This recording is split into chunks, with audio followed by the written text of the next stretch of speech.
Okay, final session of Phoenix Startup Week 2021.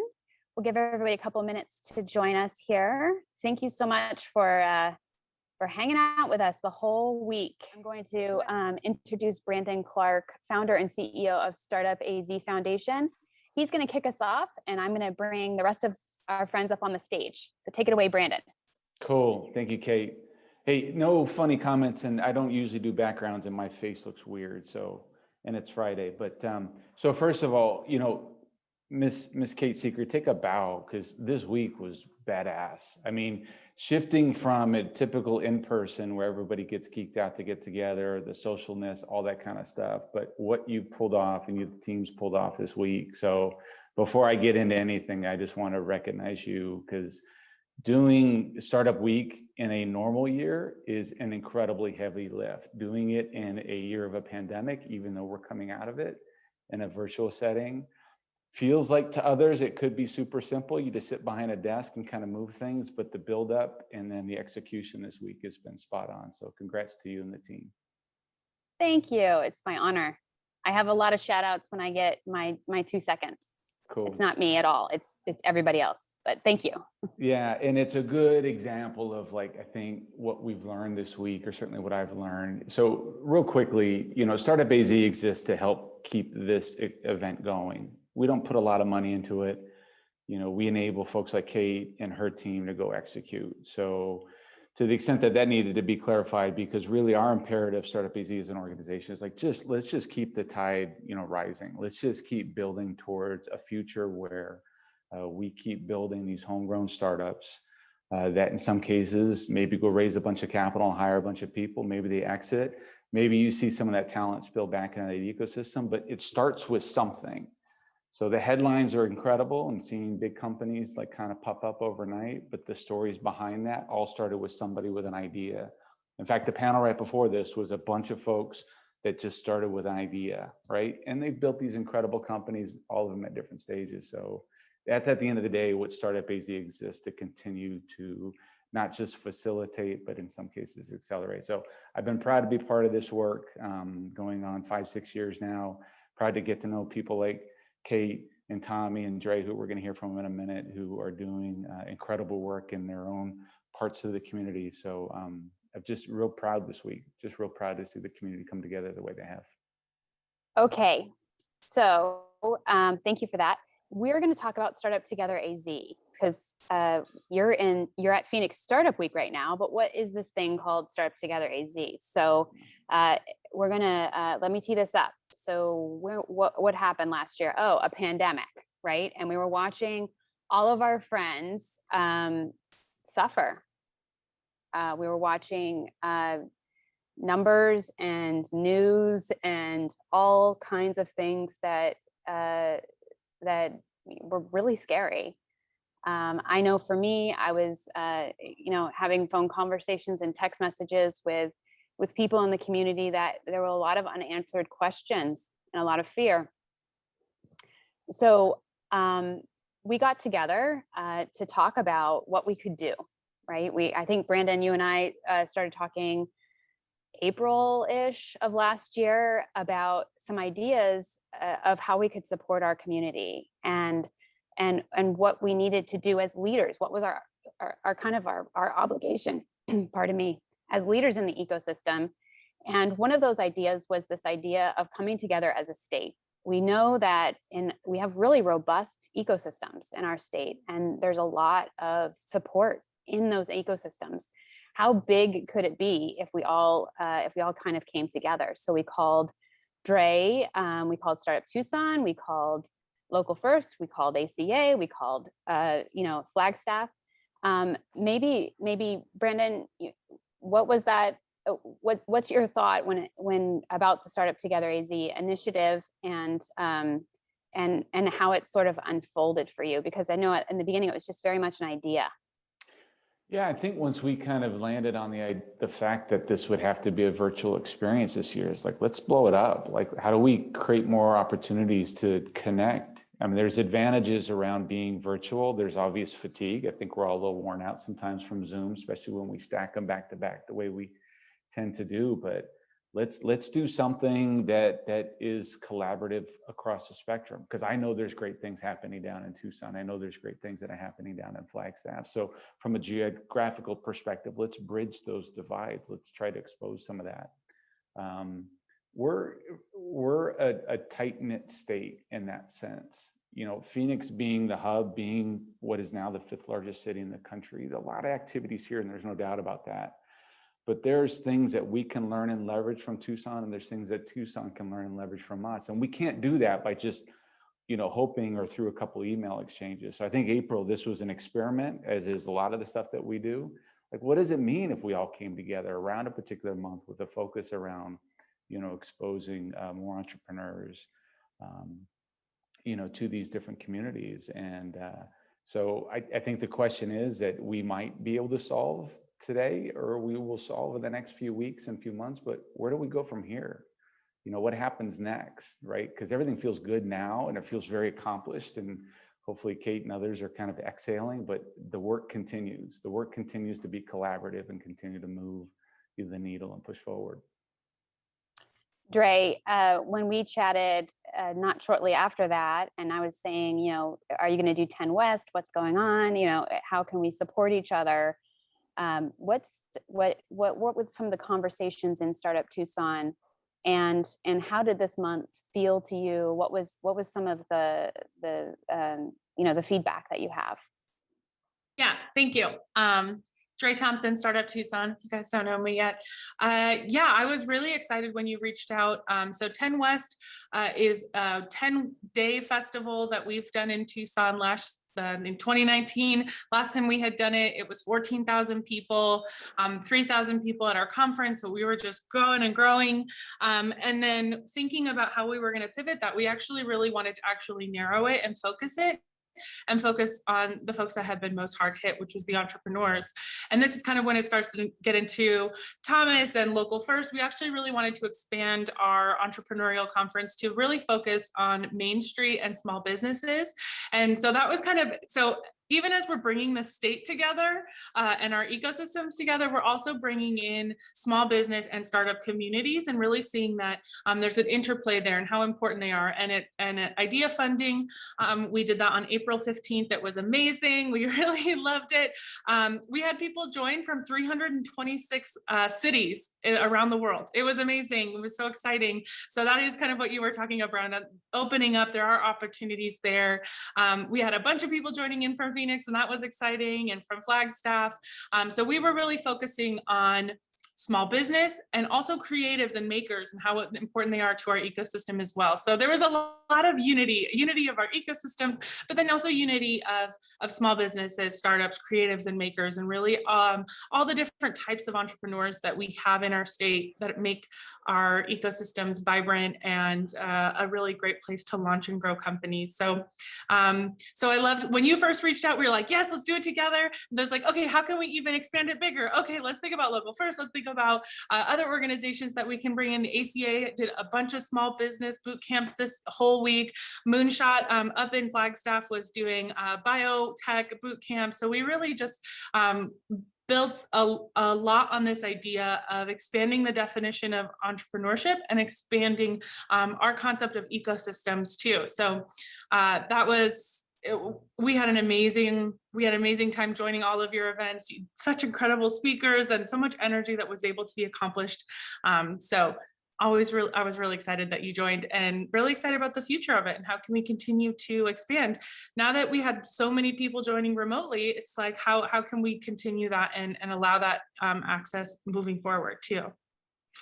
That was one of the big learnings for me, was the level of engagement was so different through a virtual event, and in some ways better, in some ways just different. And so I think there is a new reality here that people that care about putting on events or bringing people together need to consider. Thomas, we worked together for the Summer of Social Good, which was this great initiative, and then just continued on. I think we were debriefing about that work, and then we just rolled on into this. How's Local First doing? What have you seen from the community that you're representing, and how did the month go?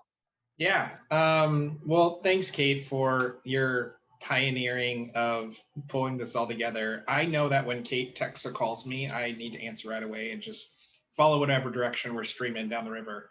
Um, but I love it. And I have grown to love this ecosystem that Brandon's talking about even more. You know, Kate and Brandon called last summer and said, what can we do to help the entrepreneurs that you're working with? Because I think we all knew that our most vulnerable businesses, right? A lot of our super small micro businesses that necessarily aren't trying to grow larger companies, but are just trying to put food on the table for their families, right? Through owning a business, we couldn't allow those businesses to go underwater. We had to step up for them, and you know, the startup community raised over $25,000 that Local First was able to distribute in grants directly to those businesses so that they could survive the pandemic. And I think that that just speaks to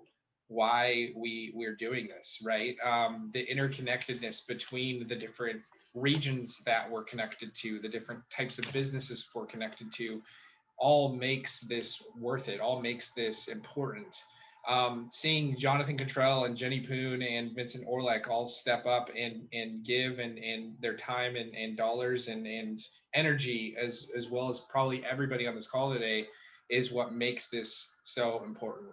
And so when Kate texts me and says, hey, I've got another crazy idea, I said, let's do it. And I'm just excited. I'm excited to see our community come out of the last year in a strong place, right? I think we all are. And we're not done with the pandemic yet, right? And we're still not sure what everything's going to look like once we get out of this thing. But if anything's true, if I know anything is right, it's that we're more connected now, I think, than we were a year ago, and that's a huge thing for not being able to see each other in person for going on 13 months. So I loved this month. Let's do it again, Kate. And I'll see you when I see you. But I love it. Yeah, I agree with you. I already have that meeting booked for a couple of weeks from now, so I'll see you on that meeting. I wondered if we could. So we have a question. What was your favorite quote or bit of wisdom for the week? From the week. Dre, let's start it with you.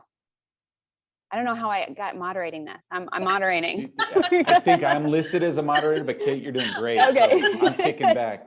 I noticed you take a relaxed posture, and I was like, well, here we are. Man, there was some really great strong events that were happening. I think one of the conversations that I personally really enjoyed, I was a part of sort of a fireside chat with Leora Dudar from Overtone, that is a Tucson company that really, she was focusing on sort of leadership and challenges. And I think that that was something that resonated really strongly with me, and just kind of thinking about that leaders were so challenged this year. And it really put into perspective how skilled you have to be to navigate not just yourself, not just your family, but like other people who are relying on you. So the conversations that were really focused on that were really powerful for me, and transformative about the way that we're thinking about growing down here in Tucson. So that was an exciting conversation that we had. If you also want to see that conversation, it's on our YouTube, so you can check out that conversation. Brandon, what about you? I was, quote, actually just within probably the last hour, as Jamie Baxter said, execution is only everything. And it seems so simplistic, right? But it's just like, whether you're talking about a high growth startup or a small business, mom and pop, creative services, the whole nine, it's execution's everything. And I think if we can look at like what we learned from a 12-month period that none of us have ever experienced, you start to appreciate things in its simplest form. And so their ability, these entrepreneurs, their ability to continue to execute, but also just stay, of kind of sound mind and body, to the extent that any of them were able to, as some of them saw entire businesses, their livelihoods, everything just to disappear in front of them. And so the small amount of money we were able to raise for Local First, or, we had the Emerge AZ grant, a couple months ago, these different elements that were all exposures of generosity, but I think more than anything, it symboled, just everybody rallying together, to get through this. Execution is only everything. I think that just continues, and it's either performance driven or it's generosity driven. It aligns with both. So that one's going to stick with me probably forever. I'm going to piggyback on that because we like to claim that we're the most generous startup community. And I think there is something to be said for claiming that. And then the responsibility that our community then sort of owns for showing that. And so I'm thinking, we had a couple Clubhouse sessions this week to talk about Startup Week. And then all of a sudden we had, in the middle of this debrief and learning for our team, we were basically just checking with the community, like, is what we're doing suck? Like, do you like this? And all of a sudden we had people starting to donate free tickets so that other people could experience it. Or we had Francine Hardaway, who now who created Karma Coins, and now StartupAZ Foundation's in their will. I mean, come on, right? And this is just because we're generous, and that's not to diminish the hundreds of thousands of hours of free mentorship that our community gives by just a connection to anyone at any time. And that, for me, in the ecosystems that I've worked in, is very, very different. That level of generosity is something to be proud of. And it's something that I personally, I own my contribution to that as part of this community. And then secondly, I think two more things, if I could. One was, I was so struck on how many times the concept of learning empathy during this pandemic was brought up. Very successful CEOs and saying that they didn't understand how important building up empathy, really, really investing in your EQ, but you're stuck at your house watching this all crumble, and it was the mirror they needed. I can't help but think that we're all emerging stronger and better on many dimensions because of what was taken from us. So there's that. And then the quote is our friend Eric Rees last night, when he was talking about how entrepreneurism is a journey of self-discovery and spiritual growth. Man, did I feel that from learning and failing and iterating and self-awareness and courage it takes to show up every day.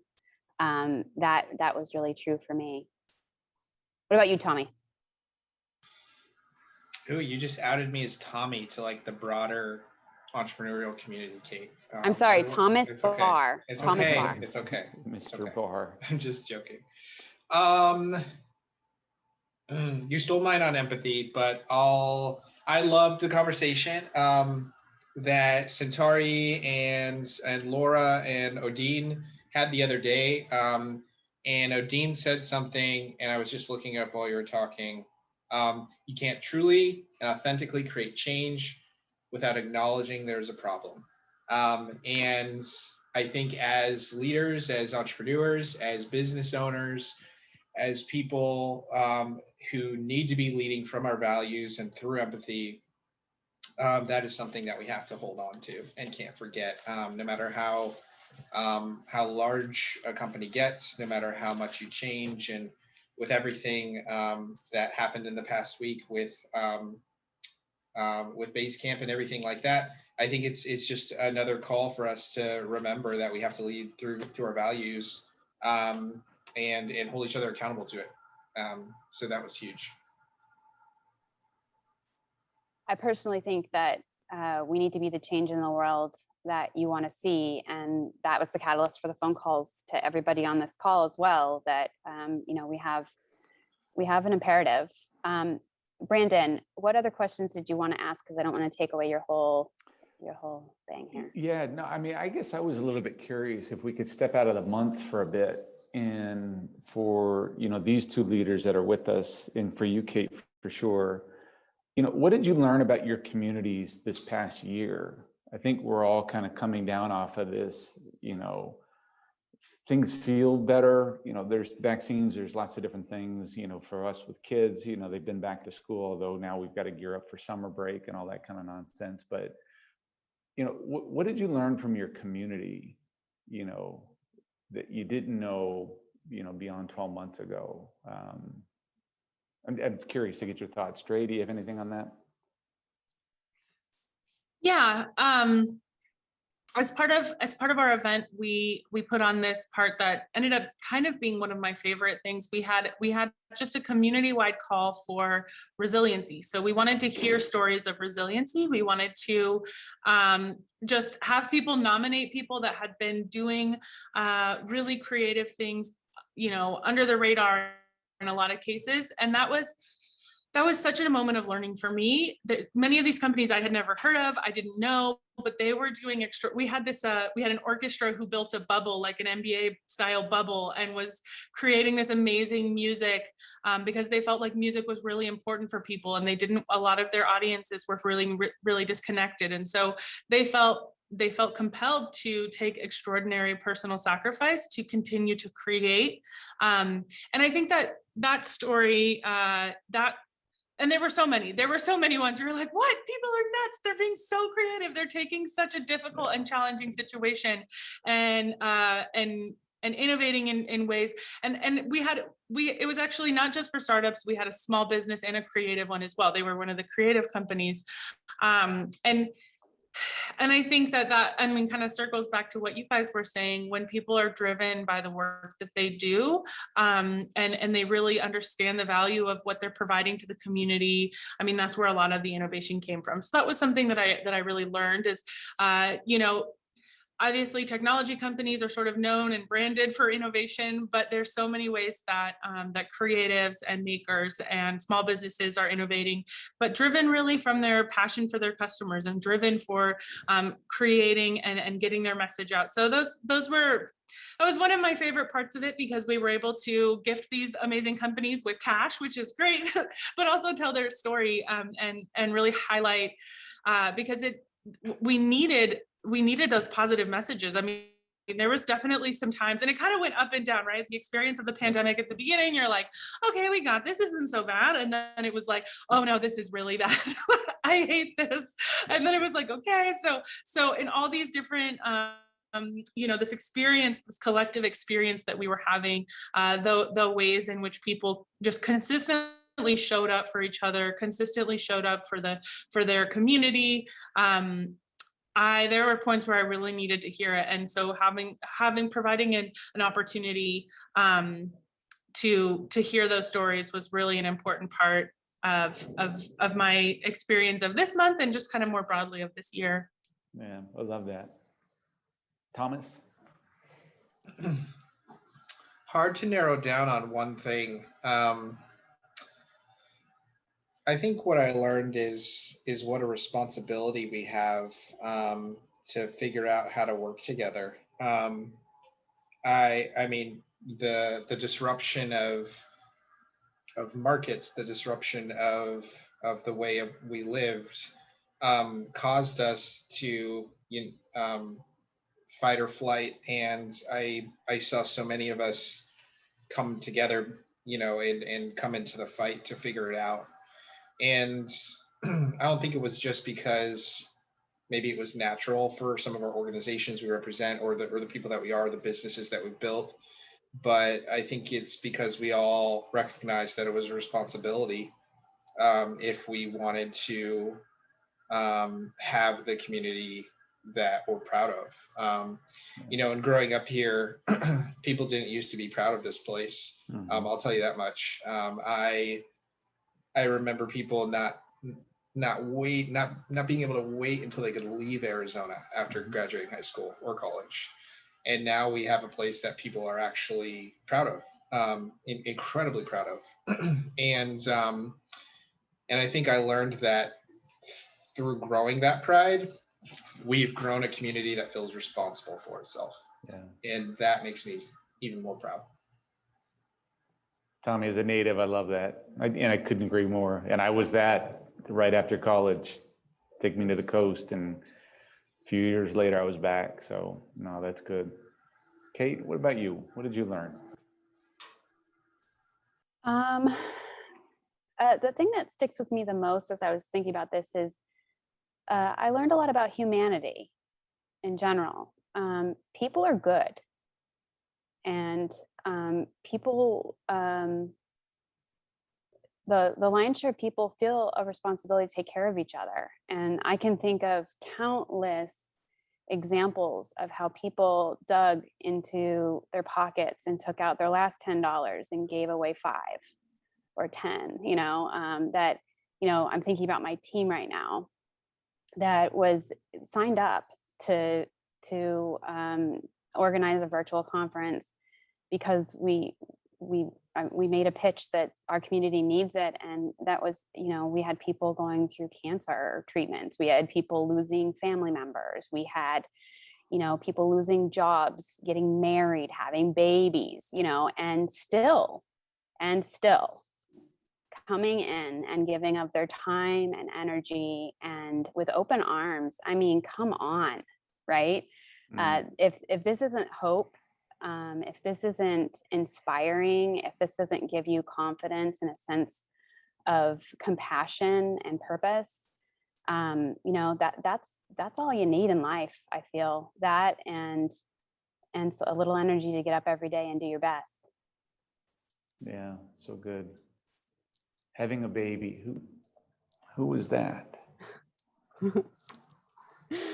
That would be me. Yeah. We need more baby photos. My favorite was when you first had the call with me about doing this, you were like, I can't actually get out of bed because I'm like about to have this child. So you just were holding your camera above your head. And I was like, that is some serious commitment.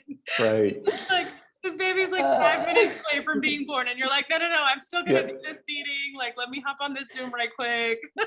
Yeah. And hearing Dre's voice as she's born. Yeah. Yes, Exactly. Well, I'll wrap up that section just to say, I learned not only, and it kind of dovetails with everything that you guys are saying, but not only do we need each other, but founders need each other and entrepreneurs need each other. For those that don't know, one of our core programs is called The Collective. We bring together groups of founders at similar stages of their growth. And really, as COVID started to set in, I mean, these are business leaders. Some of them have, 10 and as many as 50 employees. And again, I'll relate to the more recent session here. And, to hear somebody like Jamie Baxter, talk about not just unbelievable growth and performance and success and this and that, but laying off 75% of his employees because his entire business was in hospitality, right? In doing that, not hiring somebody in, not having his HR person do it, but him doing it because that was his responsibility, right? And weeping with these people, knowing that this is the reality. And not laying people off so he could protect his nest egg or his salary, anything else. And I don't want to step on his story, but his story is so remarkable of that empathetic leader that Kate spoke of. And in turn, turning around and, sharing, these LinkedIn profiles of these amazing people that he's having to let go. So having that network that he, in that case, was able to lean on the emotional side of that and the implications of that. And then also having the wherewithal and the heart, like, I want to see these people land on their feet.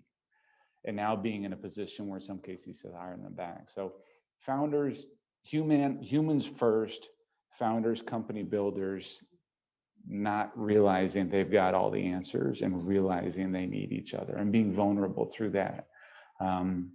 We had a theory that that's what we were kind of working on in the last several years of putting this together.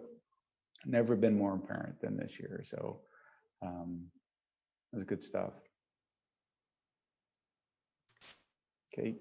Yeah, the future. You wanted to touch on that. You want to give this a stab?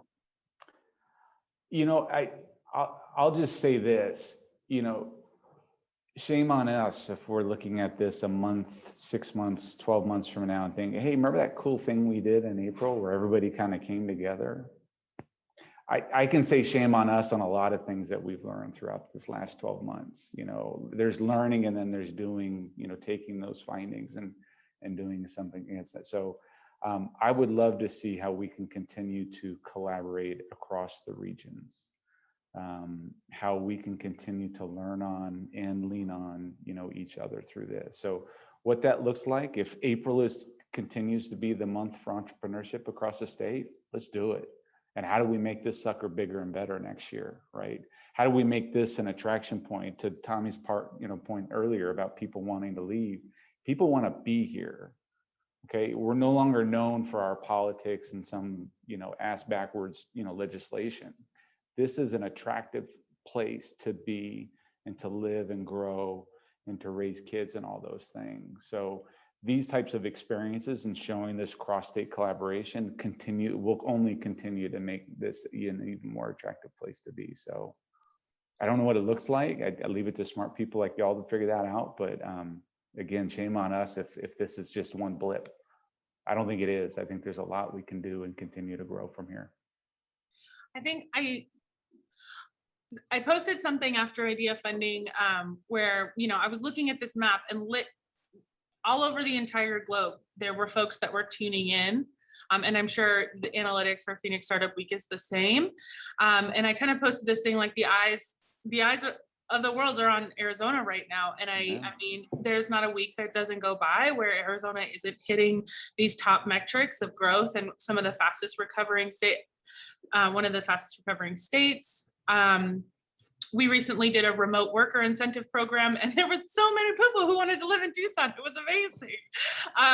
And I think the one kind of thinking about the future, I would love to help us think about how we can be different and how we can, when we have this opportunity to be on this platform, how can we see growth in a different way? How can we do it better or smarter? How can we make sure that the gap of inequality doesn't continue to like grow and grow in our state, and that the folks who are natives like you and me and like that there's opportunities here. And so it's super difficult, but as we've seen these other cities just grow up really quickly and driven by innovation, how can we do it better or different than other cities have done so that we're not the same story of folks having to leave, not because they want to, but because they cannot find opportunities for themselves. And I know, Thomas, this is something that you work a lot in the space of equity, and just we have this opportunity. People are looking at Arizona. People are thinking about Arizona relocating here. How can we do it smarter or better than other cities? And how can there be a third way where we have smart growth, we have intentional growth, and we have equal and equity-based growth? Yeah, if I could just piggyback on that, you know, part of the reason why I got involved in this was that I believe in Arizona. I've had the opportunity to work in Silicon Valley. I've worked in Boston in the startup communities. And I believe that what we have here in Arizona is special and it's different. We are not the Silicon Desert. We are Phoenix. We are Arizona. And I would love for us to be able to come together and really define what we are, define that vision, that mission. And this is a cause that I am extremely passionate about, which fuels me to do this work. And I think there's a lot of people that would benefit from that.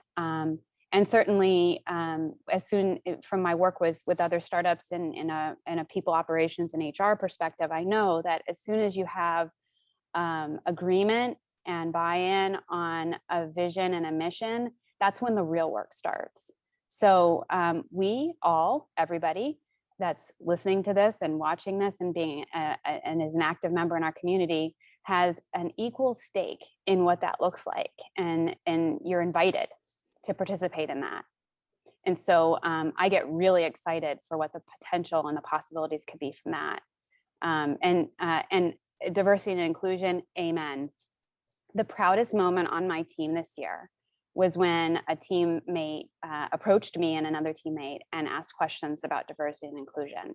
And we thought we were being diverse, and we fell short in a way. And we had a really good discussion about that, and we got better. And it was uncomfortable, and nobody liked it, and we got better.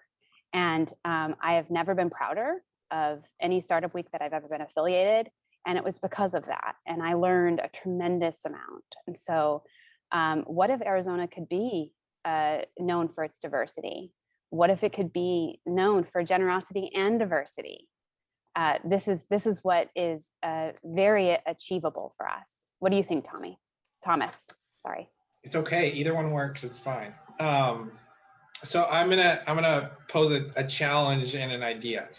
So I'm gonna look back 10 years. 10 years ago, if I would have been watching who was on late night at that time, maybe Conan O'Brien, I don't know, a late night talk show, or reading the newspaper, or getting something sent to me that was national news about Arizona, it would have alluded back to what Brandon was saying. They would have said, Arizona, the place of the crazy sheriff. We had just passed 1070. We were negative. 10 years from now, I want to open up the New York Times and see Arizona. This is how you build a diverse, inclusive, generous ecosystem of entrepreneurs. This is how the economy works. That is what we should strive for. That is what we should open up, and that is what we should be in 10 years. Yeah, I love that. In so many ways, our diversity is our asset. We could spend a whole session on this notion that the diversity of Arizona right now is going to reflect, or is reflective of what the diversity of the country is going to look like over the next 20, 30, 50 years. And so even if you start thinking from an innovation standpoint, if you're thinking about where the future's headed, right? We can have discussions about blockchain and crypto, this and that, but if you want to know what the country is going to look like, the demographics of it, the makeup of it, it's Arizona's the example right now, right? There's all these other benefits that are near and dear to our heart, but if you look at it just from the R&D perspective, just to make the business case there, do we tell that story enough, right? Or are we too busy combating this notion that no, it's this and that? Agreed, 100%. So I echo that. Kate, we got some questions or anything? Yeah, I wanted to say one more thing. Ultimately, I think that in order to really get down to brass tacks and answer that question about diversity, or come up with a representation of our diversity, we have to stop being so defensive about why we are not like this and not like that. We're not like this and that. That's the freedom there, is that we get to really establish what that is. So let's go. We got some Q&A here. Let's see what they got. They're asking for links to the video. All the videos are going to come out in the next 30 days. You should follow us, and they're yours. Let's see. How important is a diverse team when a company is looking to raising funding? Brandon, what do you think about that? You're involved in all those pitch competitions. Yeah, I think it's incredibly important. So there's the optics of diversity, and then there's the value of diversity. So the optics is, yes, I've got a Hispanic, CFO, and I have an Asian American, and they're, this and that.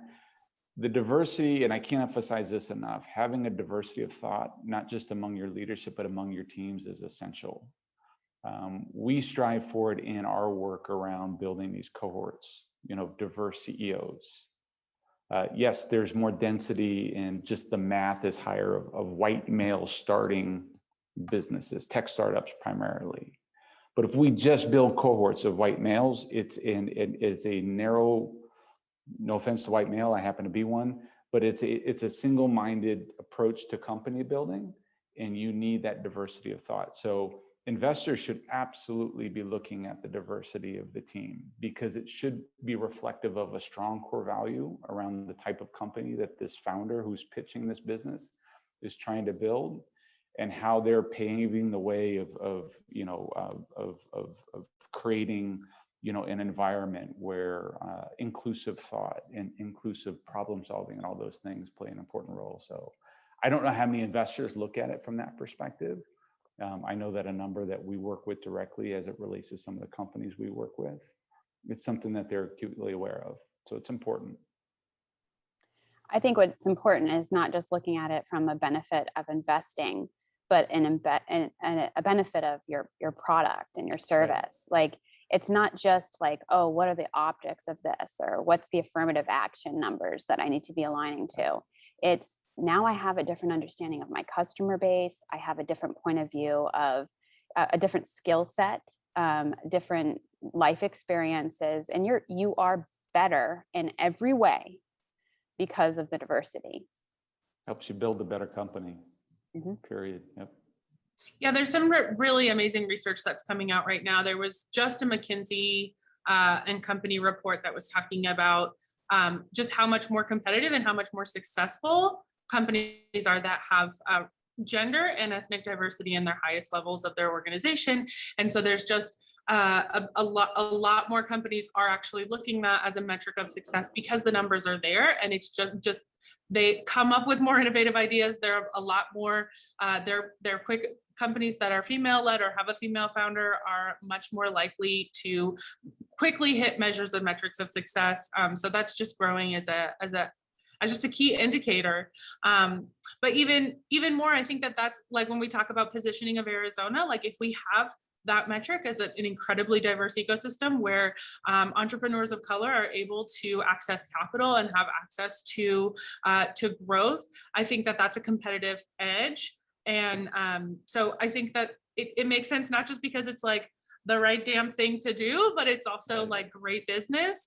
And it also is a great opportunity for Arizona to position itself. Hey, if you are an innovator, if you are a diverse or non-traditional founder, like this is the place to grow because we take chances and we're out here to create multiple pathways of access to capital for folks. And so I don't know, it's right, and it's like good business. And so those are great opportunities and intersections for Arizona to be positioning itself and lay the groundwork on that. That's something that we're working a lot in Tucson right now is in increasing our angels as well. Like our angel investment really needs a lot of diversity, and it kind of starts there. It's an effect where as you think about who the investors are, making sure that matches your population. And in Tucson, we're a majority minority community. And so our entrepreneurial community needs to look like that. Our investment capital needs to look like that. And I think the more that we lean into that as a state, the better positioned we are nationally to attract the top talent. Yeah, not to step on Tommy real quick, but I think it also starts with the youth as well. I think role modeling is so important. And I think when even high school age, but even middle school and elementary school, when they see themselves in, all of them start getting, they read and watch and they, TikTok, this and that, and all the other things. I mean, success to them is, Jake Paul and whoever's popular on YouTube and TikTok, right? So when they can get exposed to entrepreneurs in their backyard, in their communities that, look like them, and it changes their world. It changes their world beyond the idea that they have to get into a coding boot camp or something like that. Like, entrepreneurship is an incredible access point, but it takes a lot of people to make these businesses work. And so entrepreneurial thinking at an early stage is going to build an environment that helps you build these more innovative businesses as well. So, but I think anybody that's doing really creative stuff, really interesting stuff, Cahoots has some really great youth programs.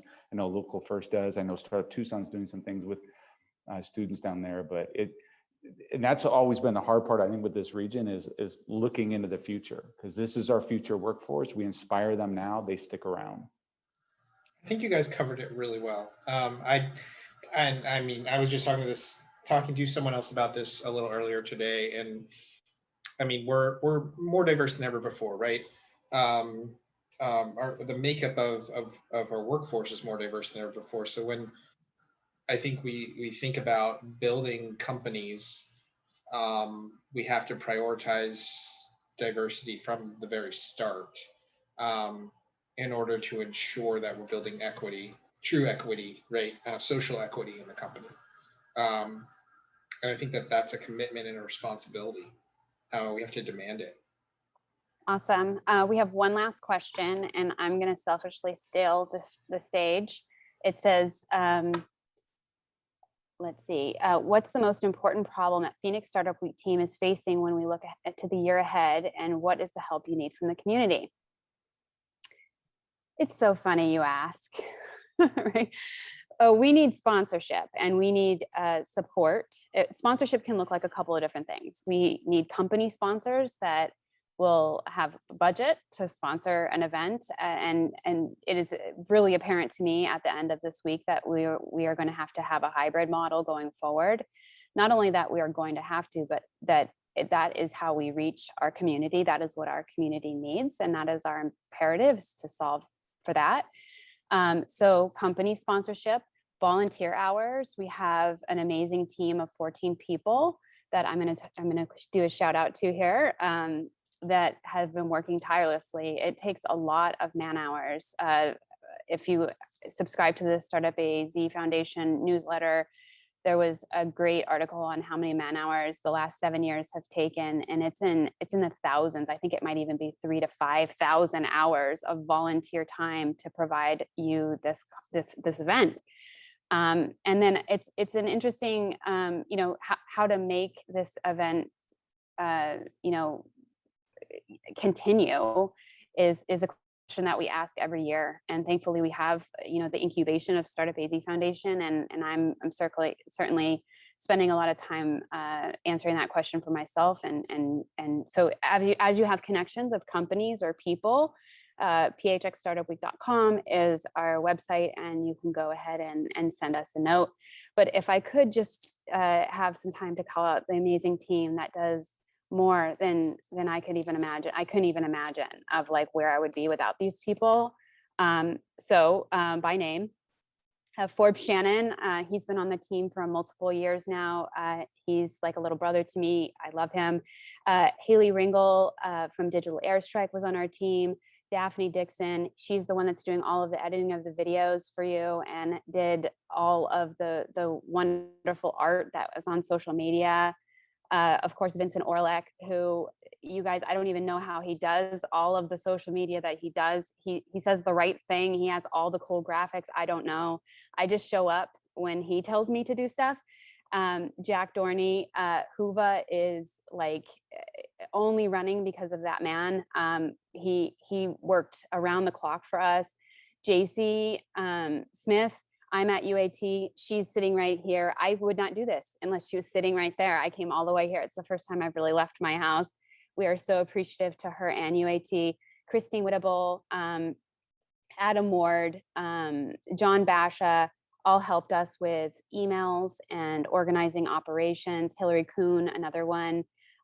Stephen Miller ran our programming. He did so much work, so many spreadsheets, this man. And I think that's everybody. We are so grateful at how much they love you, because what you're feeling during this week is their commitment and love to you. So that's my team. And I'm so proud that I get to work with them. They've been meeting weekly. So what should we do to end this? Something cool. Who has an idea? Dre, Thomas, make it cool. No pressure. Well, I think you left yourself off of that list. So I just really want to thank you, Kate, for everything that you've done and the personal sacrifice that you've done. It was really a lot. So I'm grateful for you bringing us in. I want to continue to connection between Phoenix and Tucson and the whole broader community. So thank you so much to you too. Thank you.